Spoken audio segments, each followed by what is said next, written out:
त्यो पनि निकाल्छ छैनहरु पनि फाइनली रोटी हो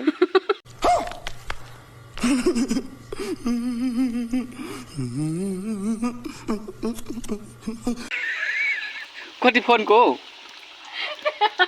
अहिले सर्वीलाई एक फोनको भन्छु अनि पातुलो हुन्छ त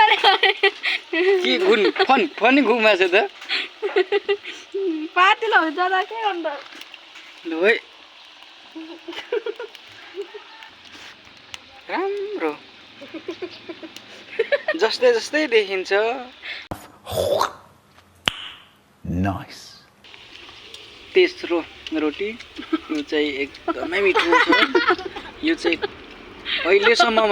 नेपालमा बनेको थियो थाइल्यान्डमा मात्रै देखिरहेको थियो आज बल्ल नेपालमा पनि भइरहेछ